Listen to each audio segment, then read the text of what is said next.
በዚህ ምስል መጀመሪያ የሚታያችሁ ነገር ምንድነው? የከንፈር ወይስ ደግሞ የዛፍ ስር ምስል? ብዙ ሳታስቡ አይናችሁ ቀድሞ ያየው ነገር የትኛውን ነው? የከንፈር ምስል ነው ወይስ ደግሞ የዛፍ ስር ምስል? ይህም ስለናንተ የማይታመንን ነገር ይናገራል። ይህን ቪዲዮ ሁላችሁ ለ3 ሰው ኮፒ ሊንክ በማድረግ ጀምሩ። በዚህ ምስል መጀመሪያ የታያችሁ የዛፍ ስር ምስል ከሆነ ያ ማለት እናንተ ዲፕ ፐርሰን በመባል የምትታወቁ ናችሁ። አለቀ።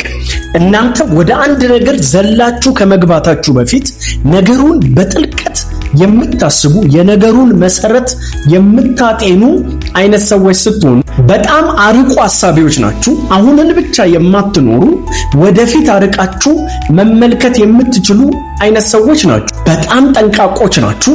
በጣም ደግሞ ተጠራጣሪዎች ናችሁ።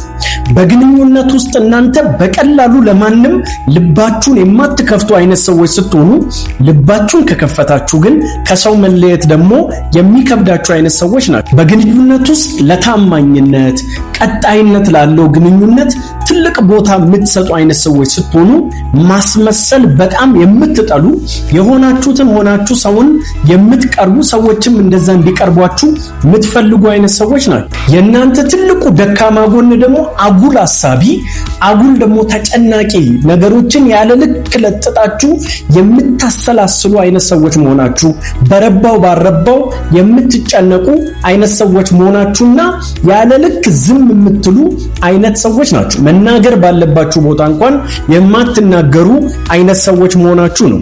ነገር ግን በዚህ ምስል የታያችሁ የከንፈር ምስል ከሆነ ያ ማለት እናንተ በጣም ማህበራዊ የሆናችሁ ድንጋይ አናጋሪ የምትባሉ በጣም ተግባቢዎች ስትሆኑ ሐሳባችሁን፣ ስሜታችሁን ደግሞ በነፃነት መግለጽ የምትችሉ አይነት ሰዎች ናችሁ። ከምንም በላይ ሌሎችን የማንበብ ሌሎችን የመረዳት አቅማችሁ በጣም ከፍተኛ ነው።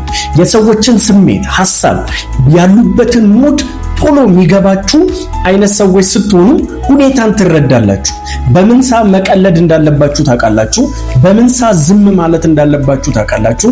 በምን ሰዓት መናገር እንዳለባችሁ የምታውቁ በጣም ምርጥ ባህሪ ያላችሁ አይነት ሰዎች ናችሁ። ያለ ቃል ያለ መናገር ሰዎችን ዝም ብላችሁ ትግባባላችሁ።